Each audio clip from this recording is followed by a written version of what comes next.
Wow, what a turnout. Thank you. Okay. I am Pilgrim. I'm one of the founders of War Driving World, and we like to play with Wi-Fi. So I'm here today to talk to you about what it means to be a Wi-Fi ninja. The power of being a Wi-Fi ninja is an ancient tradition, and very ancient. It's passed on from generation to generation. And the idea is to unleash the full potential of Wi-Fi communications in your home, in your office, and most importantly now in your community. So,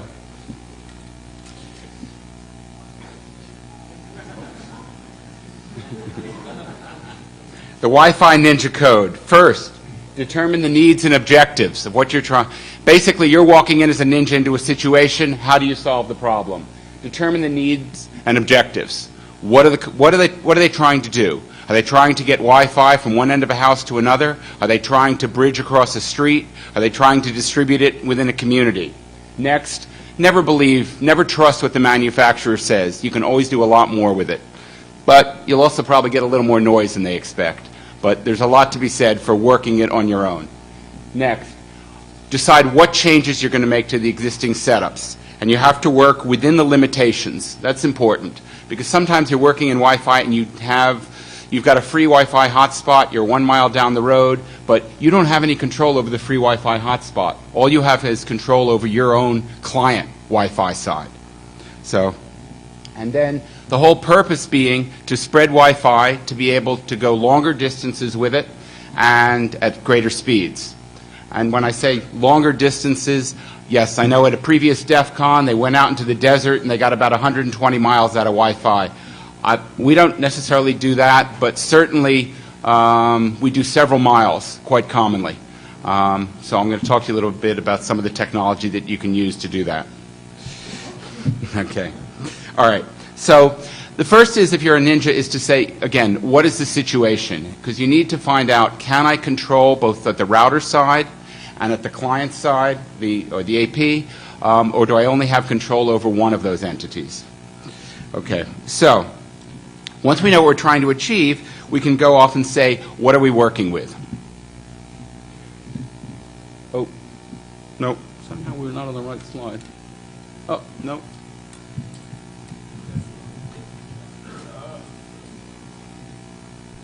Okay. Thank you. Okay. Good. Wi-Fi. Wi-Fi are microwaves, and that's the important thing to remember because obviously they behave like microwaves. Most Wi-Fi is at this point either 2.4 or 5.8 gigahertz.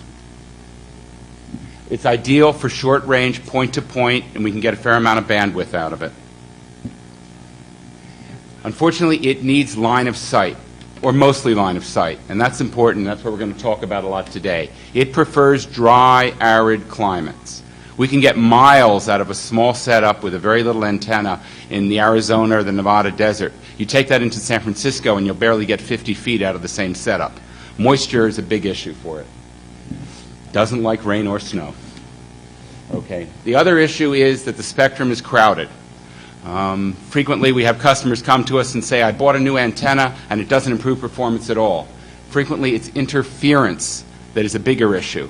They have 2.4 gigahertz phones, they have 5.8 gigahertz phones, they have spy cameras that run at that, and numerous types of remotes, not to mention other people who have routers that might or might not be performing at the right frequencies or crowding them out. So that's a big problem. So we need to try to work around that.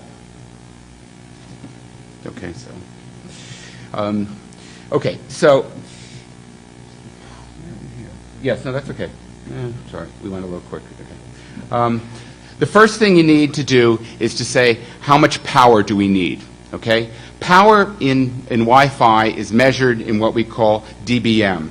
Okay? And dBm basically starts, 0 dBm, it starts out at 1 milliwatt. So 0 dBm is 1 milliwatt, and 30 dBm is 1 watt full. So that's the range within which you're working. Typically, a Wi-Fi adapter internal runs somewhere between 30, 40, sometimes 50 milliwatts. The PCM CIA cards will go higher than that. Some of them will even go up to 300 milliwatts. I wouldn't put that in my laptop because I think it tends to draw too much heat, but some people do. And you can use USB Wi-Fi that can go up to almost a half a watt. And that pretty much, the question is, no, we're going too fast. Back up. Okay, stay there. Okay, now, so the question is, the first question is, why wouldn't you, if you could get the power out of it, why wouldn't you always use as much power as you can? One issue is that most of these Wi-Fi devices will back down to a lower power level if it's not needed. If you're running at a full 200 milliwatts off of a PCMCIA card, you're going to draw down your batteries pretty quickly. Certainly my gateway goes very quickly. Also, the more power that we're pushing out, the more noise we're going to have. So we may be pushing a lot of power out of there and getting some range, but we're getting noise, which means our throughput is dropping. The third issue is, if you're pushing out a lot of power, you're pushing out a signal that a lot of people can see. If you want to broadcast your signal to your entire neighborhood, one good way to do it is to boost your power. So you want to try to stay within the framework of the building or the community that you're trying to work within so that you don't, in a sense, waste the power. The fourth issue has to do with FCC regulations. This has to do with Part 15. Basically, unless you have a special license, and these are the types of things that people who are ham radio enthusiasts and others have, you're limited to doing effectively about 1 watt of transmission. It works out to about 4 watts of affected radiated power. And you say to yourself, well, I've only got a half watt maximum on the Wi-Fi without putting an amplifier on it. How am I going to get up there? Very quickly. You put an antenna on top of these things and you get that additional gain and you run right up against the limit. So you need to be conscious of these things. Some of us aren't so conscious of what we're doing with regard to the FCC, but if you're running up at 4 watts, you can start to interfere with other people. So just watch what you're doing.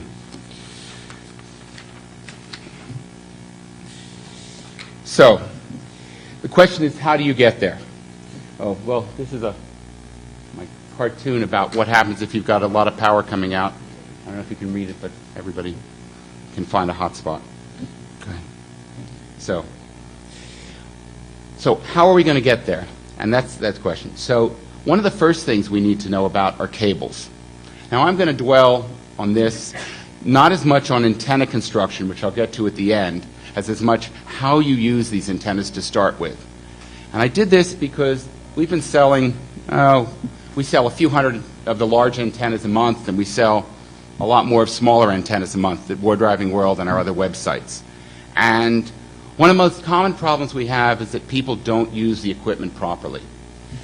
They'll get an antenna, and they'll put a 40-foot cable on it, which has very high loss, and then they'll wonder why it didn't work. Or they'll pull off a cable off of their old satellite TV, which is the wrong impedance, and hook it up and tell us that it's a piece of crap, it doesn't work. So I'm going to dwell on that a little bit because I want to cover all the basics, because getting a good card or a good router is not enough. It's getting each one of the pieces of equipment, matching them properly, and using them properly. So first is, the longer the cable, the greater the signal loss. Try to go as short runs as you can. Think out very carefully. The other is, the antenna should be as straight as possible. I've seen people close it in the window and it goes like this. And then they wonder why the signal gets bad. You've got a shield around that cable, it gets compressed, it touches, that's it. So you should lay it as straight as possible. The other thing is, Wi-Fi is 50 ohm impedance cable. That's very important. The variety of cables that people try to use on this is quite large. Use good cables. The other thing is, some people want to crimp them at home. It's okay to crimp them at home, but do a good job. So many times we have people who crimp the cables, they don't do it properly, they end up touching the contacts, and it doesn't work properly. So if you're not good at crimping cables, if you're not comfortable crimping cables, then you can get a professionally made one. They're not that expensive, but that's a big issue, to have that crimp on the end and have it secure. Okay. The next is, there are many types of Wi-Fi cable. Okay? So, again, this becomes one, and the manufacturers have the problem just as well. Next slide. Okay. All right. So many different types of cable. LMR 100 is a very common cable. It's a very thin cable. It's the thinnest. It's the one on the left at the top. Okay? And there are other variations of it. I just chose 3 to talk about. Why do we use LMR 100? The little connectors that go into the end of Wi-Fi cards, the MMCXs, the MCs, the RPM-MCXs, they will not accommodate a cable that is larger than that. So you have to start off at an LMR 100. I've had manufacturers from Taiwan ship us antennas with 10 or 12 feet of LMR 100 on it. And the antenna is only about a 4 dB gain. Well, they've now lost 7 dB across the length of the cable, and they gained 4 dB. So, again, don't necessarily trust the manufacturer. Take a look at the cable, but be intelligent about which cables you're going to use. LMR 100 is a great little cable, and there's something called an RG213. There are a number of variations of very similar cables, but they should only be used for very short runs. What we tend to do is to use a short run of LMR 100 and then quickly connect it to something like an RPSMA, which you can use. RG58 is similar to LMR 200. I put RG58 up there because it's a very common cable, and sometimes people have spools of it around. Yes, it will work. It's a little higher loss than the LMR 200, but it will work, and it's pretty effective. But again, the major advantage this is you can now go to an RPSMA or an N connector and then go a distance. But again, no more than 20 feet or so. At the point at which you go 20 feet, you're losing 25 dB per 100 feet, and you're running right up there against a loss which is significant. The LMR 200 is an ideal cable. Now you're running loss of about 17 dB per 100 feet. So that's nice. So you're now talking about 1.7 dB loss for 10 feet. That's something within the acceptable range. But again, you don't really want to run that more than 20 or 30 feet. The other issue is that that cable is thin.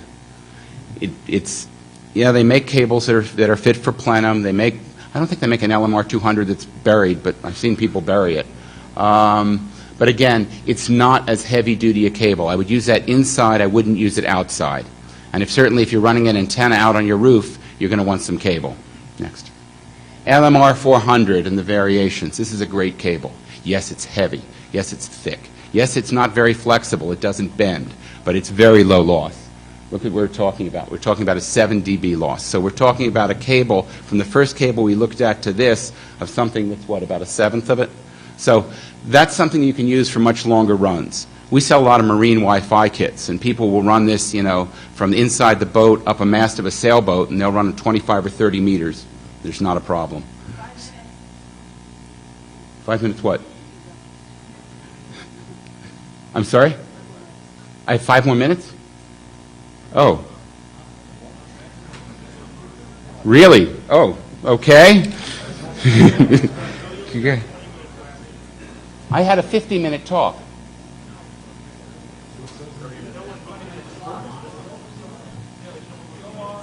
I think you're mistaken. I have a 50-minute talk. Yeah.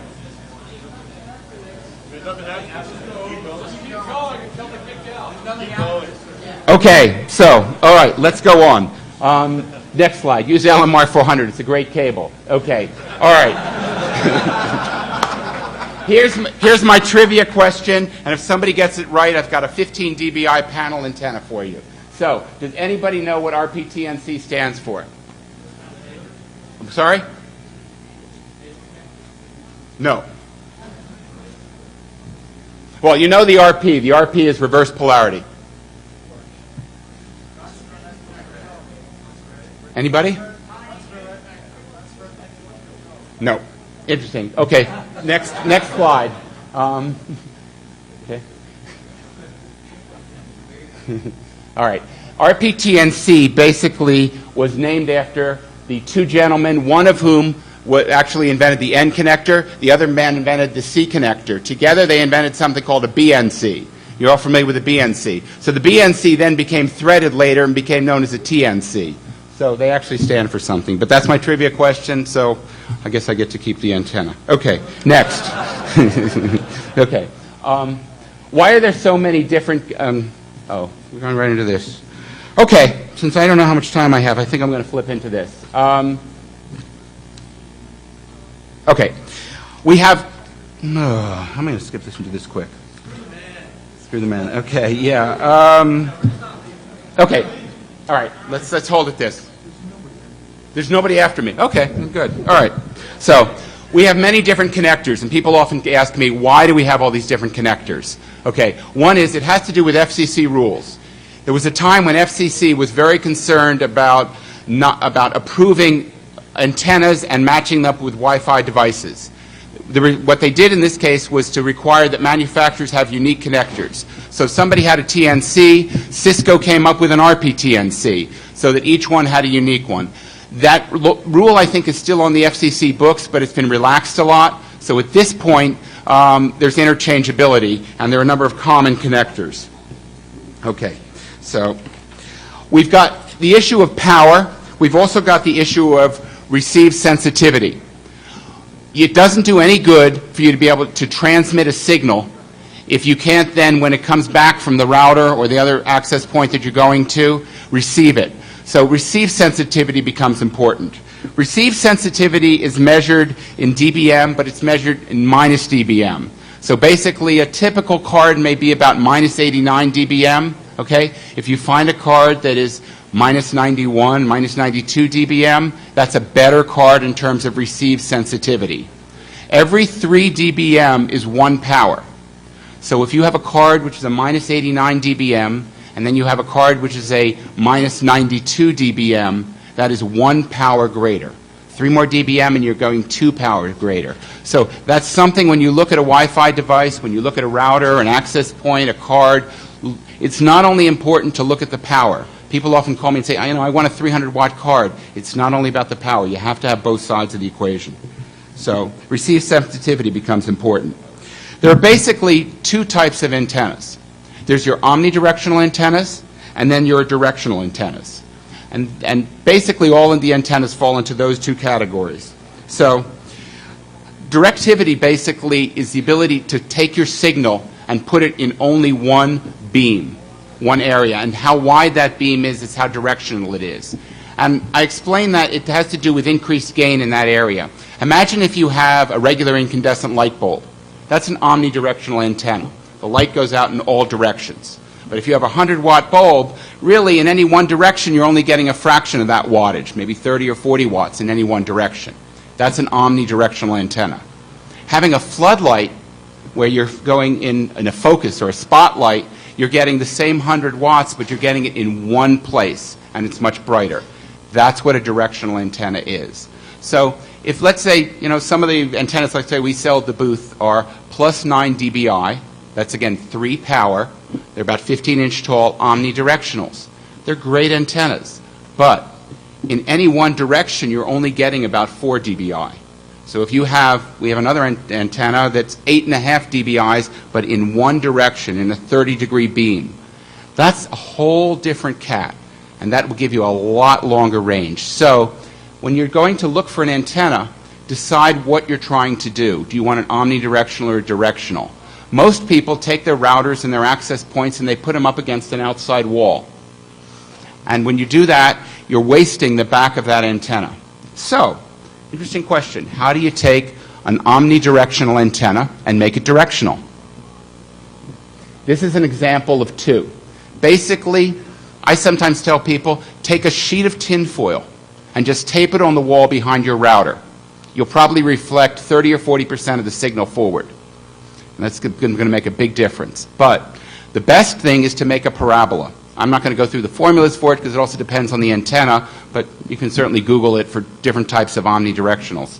But a parabola works best, and just a simple one like that can make a difference as much as 50% additional power. So here's one where they put it on a Linksys router and they put 2, and they've almost doubled the amount that's coming forward. The alternative is you can go buy yourself a directional antenna. But this is a way of taking antennas on existing equipment and increasing the power.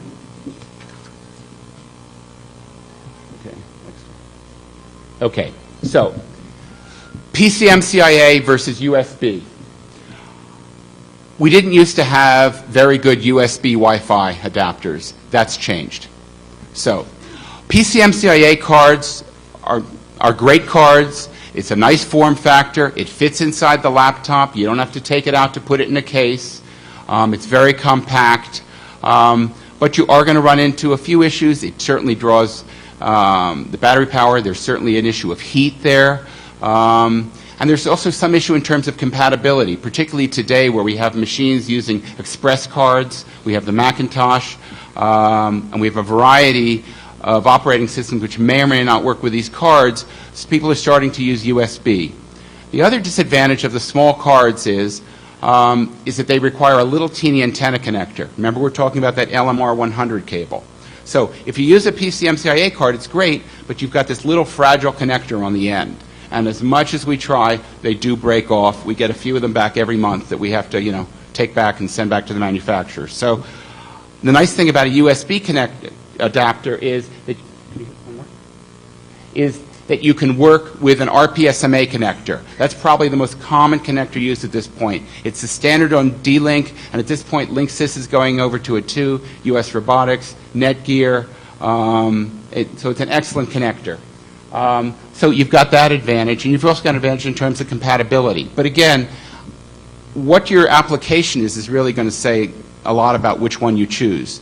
If what you want to do is to have a Wi-Fi card that's going to give you good sensitivity and additional range, and occasionally you're going to plug in an antenna into it, then a PCMCIA card is a great way to go. On the other hand, if you're going to be sitting there and you're going to plug into your desk, and every time you come to your desk, you've got an antenna hanging out the window which is going over to a free Wi-Fi hotspot, okay? So then you might just want to leave the USB there. You're going to get additional power, and you're going to have a lot better connectivity because you've got that RPSMA connector. So again, there's no one solution which is better. It really depends on your application. But certainly now that we have USB devices which have an RPSMA built into it, and there are several manufacturers, Hawking, Linksys, Genius that have come out with them, that's really a good option to consider. Next. Okay, so, this is my comical one. So, what do you do? How to visit your neighbor's Wi-Fi.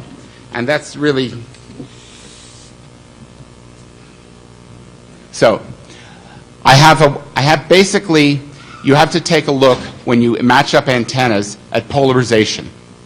Okay, polarization is very important. Most of the rubber ducks, the typical dipole antennas, are vertically polarized, okay? And you have to match the polarization.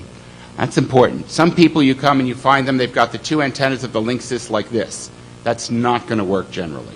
You want them like this, or, again, I missed the slide in the beginning because they rushed me, but a dipole, basically, a simple dipole, a rubber duck, a perfect antenna, it's called an isotropic, is a sphere.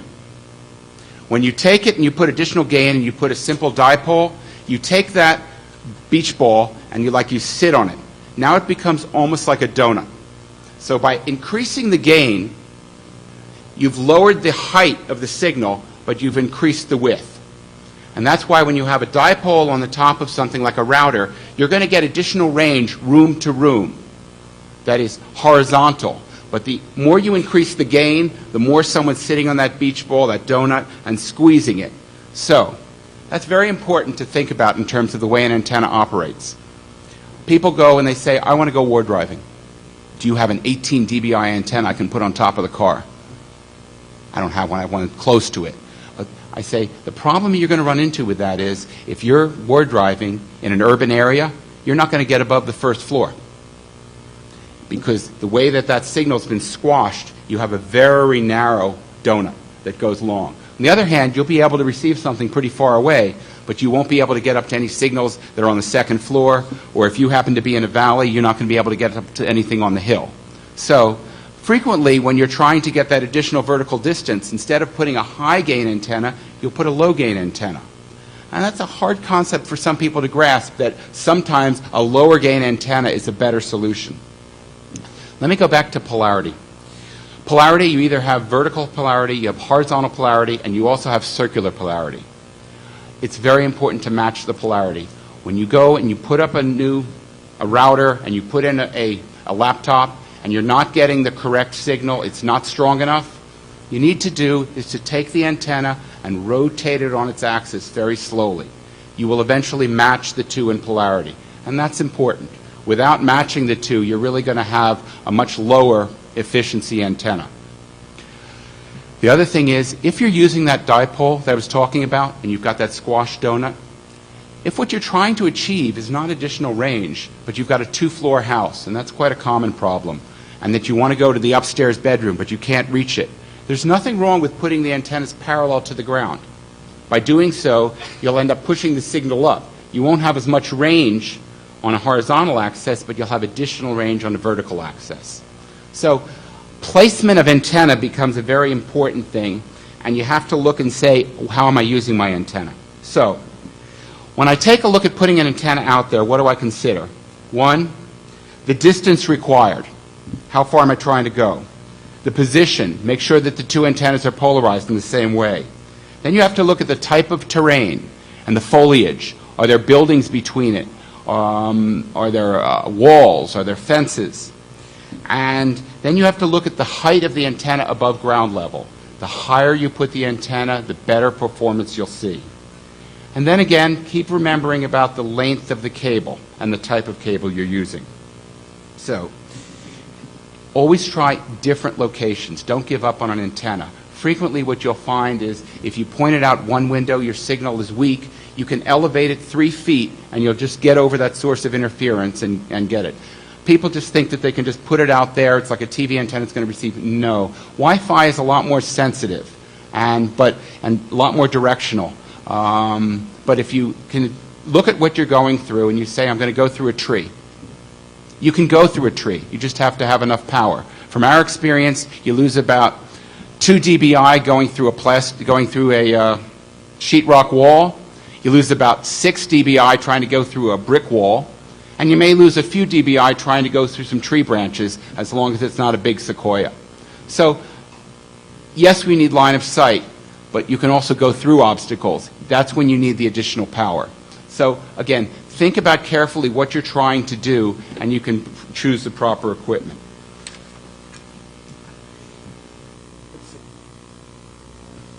This is an interesting antenna. This is called the walk antenna. And I don't know if this was the first guy to do it in New Zealand, but they managed to get, I think in the end their final one was about 12 miles. And they did it from an island off the shore of New Zealand to the mainland. And what they basically were doing was a new technique, which is called a USB antenna, which is one of the advantages of USB. If you put an antenna directly on a device and you want to extend that antenna, you need to run an antenna cable. There's loss along that. If you have a USB Wi-Fi device, you can run a 15 or a 20-foot USB cable. Remember, there's no loss along the USB cable, or not significant. The loss is along the antenna cable. So what they've done here is to run a USB cable up to the walk, or what was a strainer, and then put a USB device in there. So the strainer acted like a parabola. It does not have to be exact. I've done these with an old walk, and you'd be amazed at the performance. And put it in there, but instead of having to run a cable with a loss, they simply run a USB extension cable. I won't dwell too much on this, but experiment. USB is really the direction these things are going for compatibility, because you can use these new adapters will run BSD, they'll run Linux, they'll run Mac, they'll run Windows. So it gives you a lot more compatibility, power, plus you're able to move that antenna 15 or 20 feet without any of these signal loss. Okay. We provide one of these. I'm not trying to sell them to say you should get them from us. You can make a antenna very easily.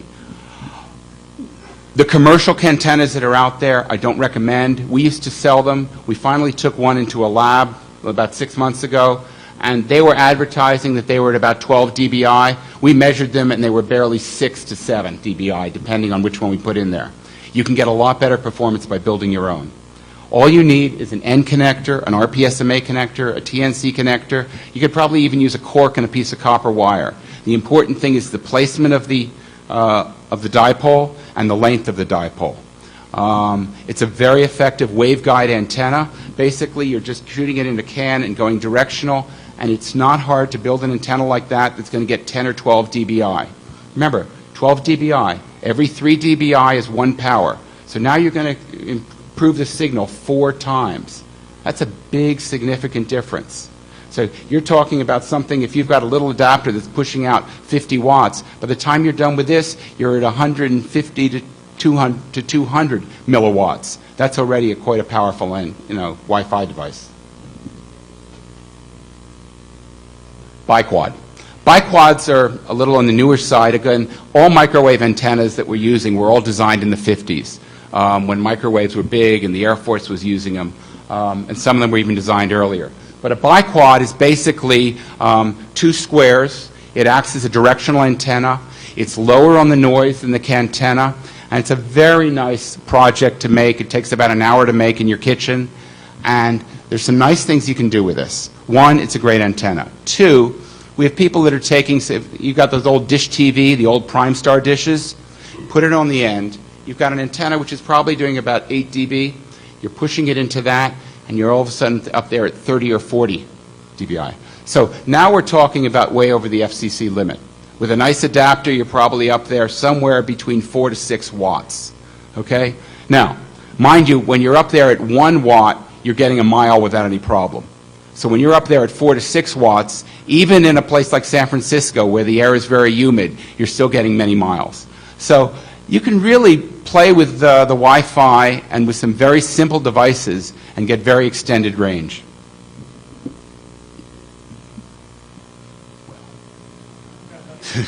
This was the oldest war driving I could find. This guy actually, in the 20s, put in a radio setup. He was the first one to put a radio setup in a car and built a radio car.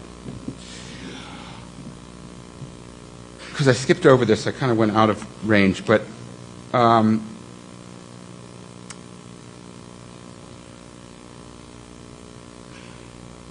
want to talk about two more types of antennas. One is a Yagi antenna. A Yagi antenna is a series of elements collinear that focuses. It's a very nice antenna. The only problem that we see with it these days is the size. For about a 12 dBi gain, you're talking about something that's somewhere, depending on the design, between about 13 to 18 inches long. And it looks like a bazooka.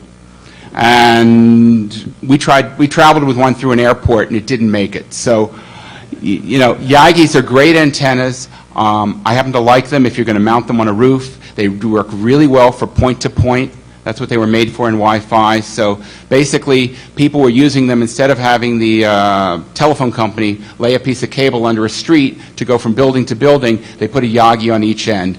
And with very little power, you can go 2 or 3 miles. So it's a nice antenna to consider. I think the trend these days is much more towards the panel antennas. Panel antennas have come a long way. These days, some of the new ones are circularly polarized. When they're circularly polarized, because of the way, without getting into too much theory, you have a lot less of a problem with moisture, with rain, and you don't have to worry about trying to match the polarity, whether it's vertical or horizontal. And panel antennas have really come down in price, and there's something to consider. So those are two other types of antennas. Since I went all out of order, I'm just going to stop at this point. If anybody wants to ask any questions, and then I can talk for hours about this. Go ahead.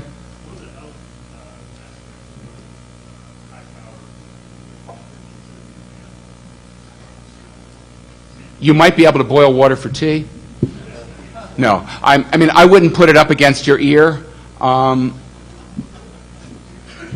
sure it's not a very good idea to have 3 or 4 watts of microwaves very close to your head, but, I just wouldn't stand in front of it. Anybody else?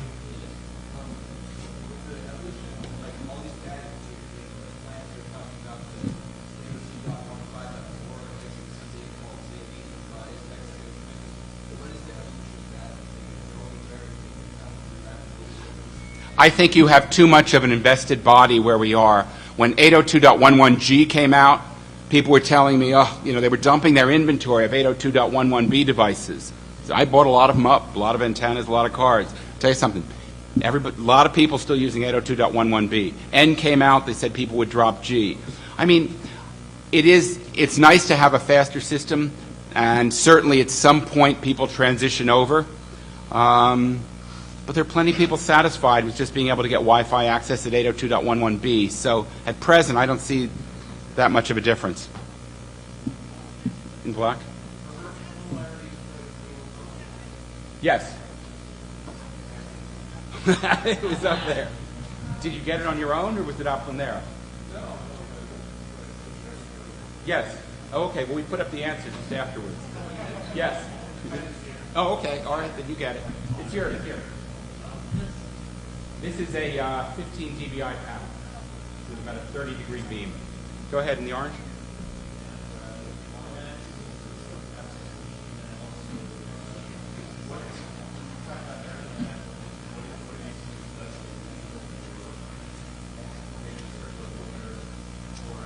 No, for maritime, what you want is just a very simple dipole.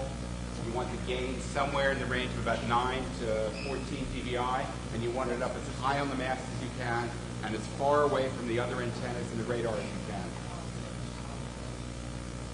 The reason you want it high up is there's too much salt spray generally down low, and remember that Wi-Fi doesn't have a great thing. It has a real problem going through moist areas.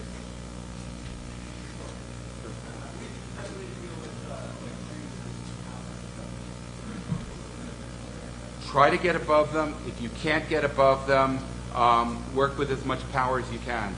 I mean, 12 to 15 dBi, which you can get by getting a card and getting a reasonable antenna, and you can go through a tree or two. Again, as long as it's not a sequoia.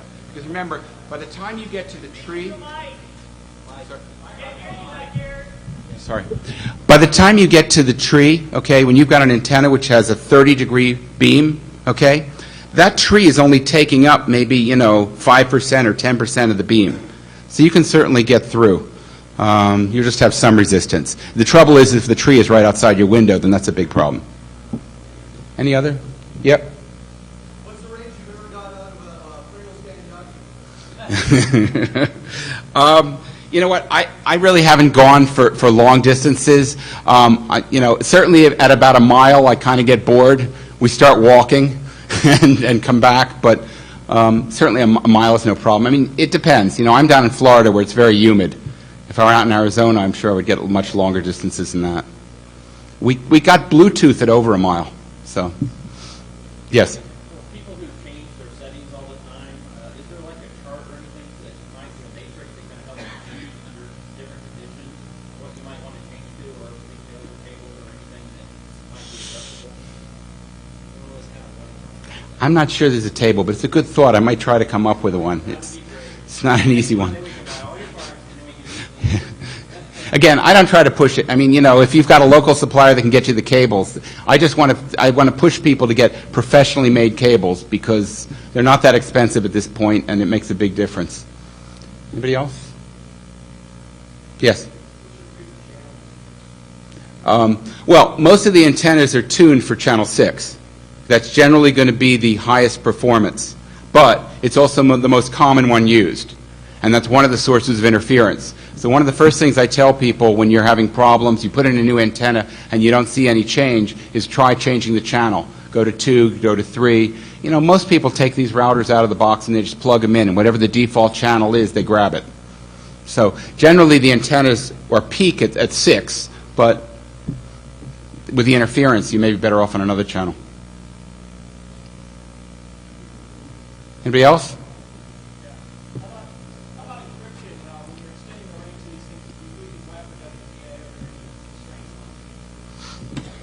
No. I'm not saying I could break it, but I guess if I wanted to, I could break it at a few miles. I mean, it's, the longer distance you go, certainly you have to worry much more about noise. But as long as you've got a good Wi-Fi signal, that's not really much of an issue. Yes? Yes. We used to use, actually, we used to sell a lot of them. We used to sell a 500 milliwatt amplifier, either from Hyperlink or Hawking. And it was a nice amp, and the noise level was reasonable. But we've tended now to go with the USB. At this point, there are USB devices that are 200, 300, 500 milliwatts, and they don't require external power. What they do require, because they need more power, is 2 USB connectors to get that additional power. But I find that most people don't want to be able to dragging around an extra power cable. So, yes. Well, okay. I'm sorry that I got rushed and they. Oh, go ahead.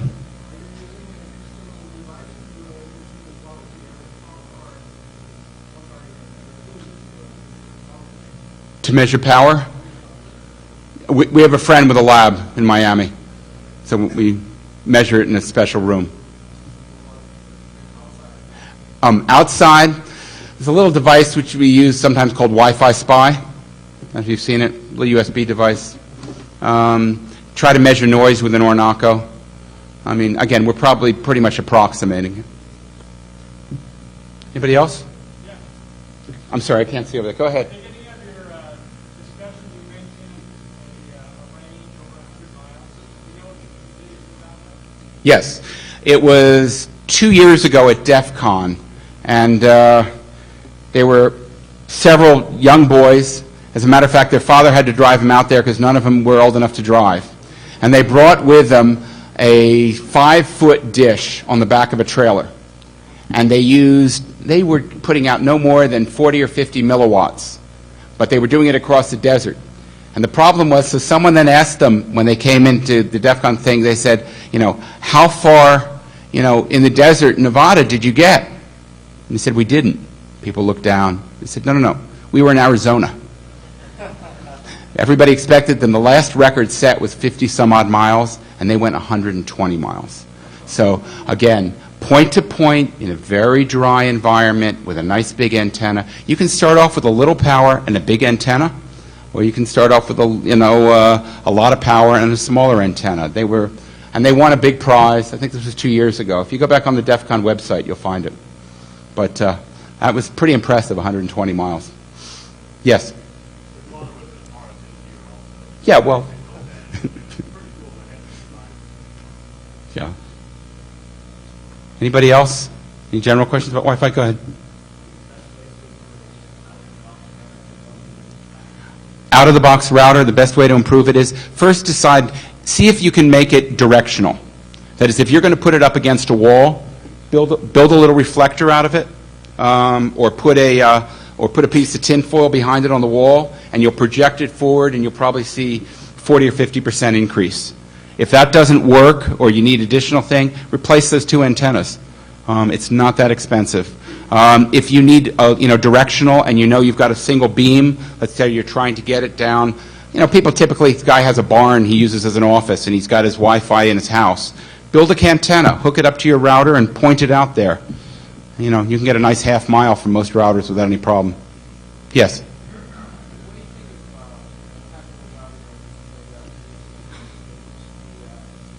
You can boost it, and there's nothing wrong with boosting it. It depends how far you want to boost it. If you boost it, the WRT54G, all the way up to the top, you get a lot of noise. So, that's always a problem when you're boosting something.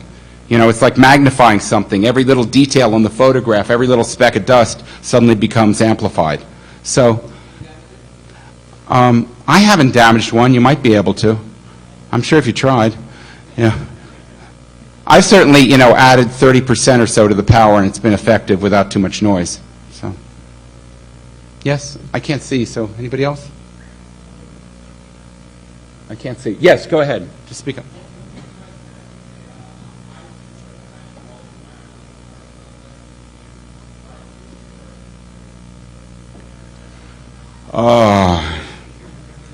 A series of access points connected up by fiber or hard Cat5 and putting one. Hotels do this all the time, and they're concrete. They simply run a piece of Cat5 or fiber, and they put, one access point on each floor. You walk into a Holiday Inn, you try to connect to their free Wi-Fi, and you get 5 of them. So you don't want to go through multiple concrete walls with Wi-Fi if you don't have to. So, yes. Anybody else? I can't see. Yes.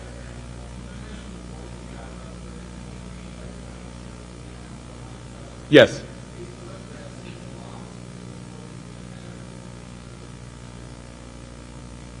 I haven't measured. I think it probably just gets scattered somewhat.